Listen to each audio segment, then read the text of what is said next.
സർവം കൃഷ്ണാർപ്പണമസ്തു. ഒരു കുഞ്ഞിനെ തൊട്ടിലിൽ കിടത്തി മാതാപിതാക്കൾ തിരിഞ്ഞു നോക്കാതെ നടക്കുന്നു. എന്തുകൊണ്ട്? ഗുരുവായൂരപ്പൻ്റെ സന്നിധിയിൽ നടക്കുന്ന ഈ നടയിരുത്തൽ ഒരു സാധാരണ ചടങ്ങല്ല.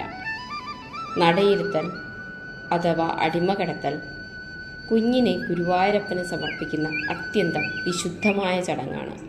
കുഞ്ഞിൻ്റെ ജീവിതം പൂർണ്ണമായും ഭഗവാന്റെ കരങ്ങളിൽ ഏൽപ്പിക്കുന്ന ദിവ്യ സമർപ്പണം. ഈ വീഡിയോയിൽ നിങ്ങൾ അറിയാൻ പോകുന്നത് എന്താണ് അടിമകടത്തൽ, എന്തുകൊണ്ട് തിരിഞ്ഞു നോക്കരുത്, ചോറൂണില്ലാതെയും ഇത് ചെയ്യാമോ, കുഞ്ഞിൻ്റെ ആയുസ്സിനും ആരോഗ്യത്തിനും ഇതിൻ്റെ ആത്മീയ പ്രാധാന്യം എന്താണ്. ഗുരുവായൂർ ക്ഷേത്രത്തിലെ ഏറ്റവും ഭക്തിപൂർണമായ വഴിപാടുകളിൽ ഒന്നിൻ്റെ യഥാർത്ഥ അർത്ഥം എന്ന് തുറന്നു പറയുന്നു. നിങ്ങളുടെ കുഞ്ഞിനായി ഈ വഴിപാട് നടത്തിയിട്ടുണ്ടോ? ഉണ്ടെങ്കിൽ അനുഭവം കമൻറ്റ് ബോക്സിൽ പങ്കുവയ്ക്കൂ. വീഡിയോ മുഴുവനായി കാണൂ. അവസാനത്തിൽ ഒരു പ്രധാന ആത്മീയ സന്ദേശം നിങ്ങളെ കാത്തിരിക്കുന്നു. ഗുരുവായൂർ ക്ഷേത്രത്തിൽ കുഞ്ഞുങ്ങൾക്കായി നടത്തപ്പെടുന്ന പ്രധാനപ്പെട്ട ഒരു വഴിപാടാണ് നടയിരുത്തൽ അഥവാ അടിമകിടത്തൽ. ഇതൊരു സാധാരണ ആചാരം മാത്രമല്ല, കുഞ്ഞിനെയും കുഞ്ഞിൻ്റെ ജീവിതയാത്രയെയും പൂർണ്ണമായി ഗുരുവായൂരപ്പന് സമർപ്പിക്കുന്ന ആത്മസമർപ്പണമാണ് അടിമകടത്തൽ. ഈ കുഞ്ഞ് ഞങ്ങളുടേതല്ല, ഭഗവാന്റെ അനുഗ്രഹം കൊണ്ടുള്ളൊരു ദാനം മാത്രമാണ് എന്ന ആത്മബോധത്തിൻ്റെ പ്രകടനം.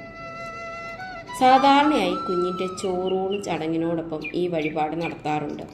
ചോറൂണ് നടക്കുന്ന സ്ഥലത്ത് ഗുരുവായൂരപ്പന് മുന്നിലായി ഒരു തൊട്ടിലൊരുക്കിയിരിക്കും. അച്ഛനും അമ്മയും ചേർന്ന് കുഞ്ഞിനെ ഭക്തിയോടെ തൊട്ടിലിൽ കിടത്തണം.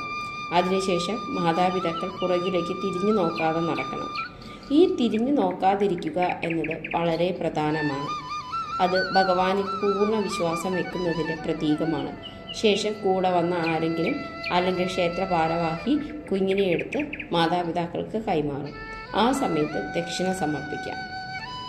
ചോറൂണ് പ്രായം കഴിഞ്ഞ കുട്ടികൾക്കും ഈ വഴിപാട് ചെയ്യാം.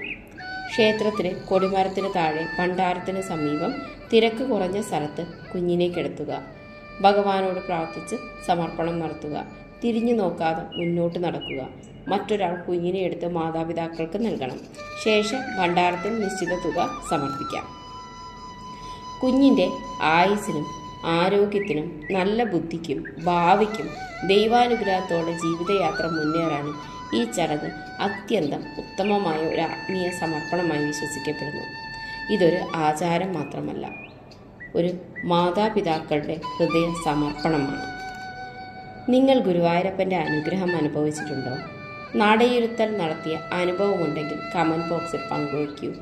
ഈ വീഡിയോ ഉപകാരപ്രദമാണെന്ന് തോന്നിയാൽ ലൈക്ക് ചെയ്യാനും ഷെയർ ചെയ്യാനും മറക്കരുത്. കൂടുതൽ ആത്മീയ അറിവുകൾക്കായി ചാനൽ സബ്സ്ക്രൈബ് ചെയ്യൂ. സർവം കൃഷ്ണാർപ്പണമസ്തു. നന്ദി.